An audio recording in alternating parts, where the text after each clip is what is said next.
Hi, this is Dr. Eric Westman with Ask Adapt and Adapt Your Life. The topic today is fiber, and we can't talk about fiber without talking about bowel movements and constipation and obstipation because it's all wrapped up together. A lot of people are concerned about the fiber in the diet, and the bottom line is that there's really no essential nutrient in fiber that you can't get from any other type of food. So the first question, how much fiber do you have to have in the body daily, that Cindy asks, thanks for your questions, is that really there's no amount of fiber that you have to have in the body every day. I know that goes against recommendations out there and all that, but actually when you look at whether something is an essential nutrient or not, meaning your body can't function without it or be healthy without it, fiber is not an essential nutrient. You don't have to have it every day. In the big picture, you can, in theory, separate fiber into soluble and insoluble, whether it can be absorbed or dissolved in water. That's one way to theoretically separate the types of fibers. And there's a lot of confusion about this, and rightly so, because the way something is described in a test tube, for example, and the way it behaves in the human body is very different.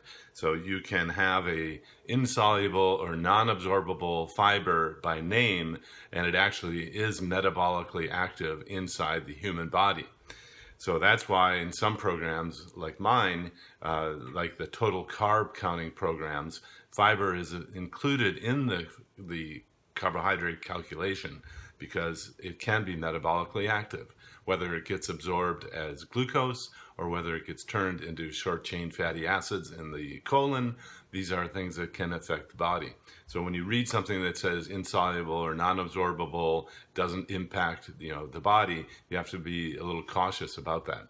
That's why we really don't focus on fiber initially in the ADAPT program or in a 20 total carb or less per day program.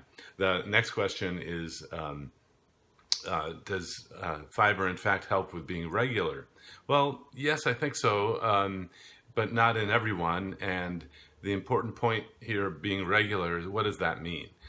Actually, you don't have to have a go or a bowel movement every day, even though many of us were taught that. Many doctors are promoting that. Many supplement companies are promoting that. It doesn't matter how often you go for a bowel movement. But if you have difficulty passing the bowel movements, then that is a medical concern. And then fiber can actually help that, but that's not the only thing that helps. And we've been traditionally conditioned to think that you have to have more fiber, but that's really not how our bodies work. There are other ways to enhance the water and the fluid component of a bowel movement, which is usually what keeps the stools hard or hard to pass.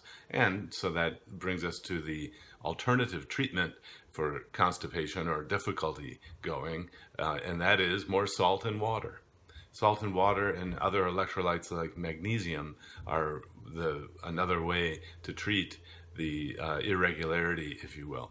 But remember, it doesn't matter how often you go. In my clinical practice, where I don't recommend probiotics, I don't recommend adding more than 2 cups of leafy greens and 1 cup of non-starchy veggies a day.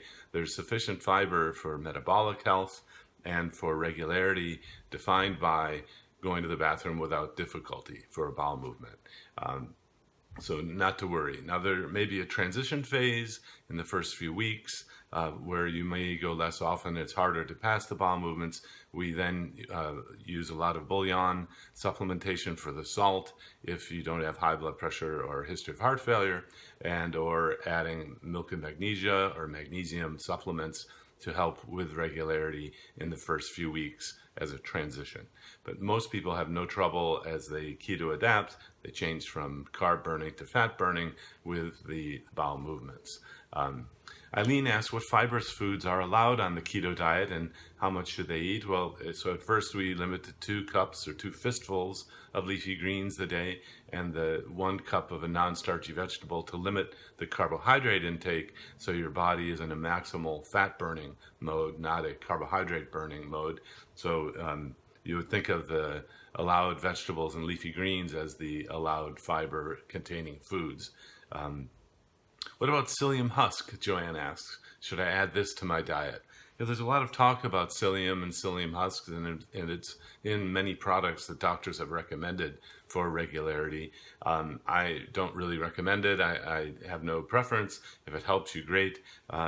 And another question came, though, that the psyllium isn't helping me, or other things like flaxseed, like that. There's a lot of individual differences there. So it's a trial and error sort of thing.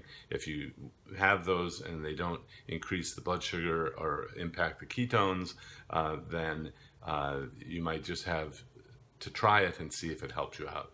Nancy asks, what's the best food fiber to add to aid in digestive issues in people starting keto other than probiotics? Psyllium husks tend to aggravate the situation. Well, again, Nancy, that's it doesn't matter how often you go.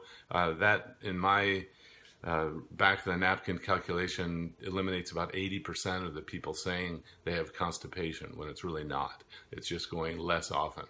So constipation is defined by difficulty passing stools or hard stools.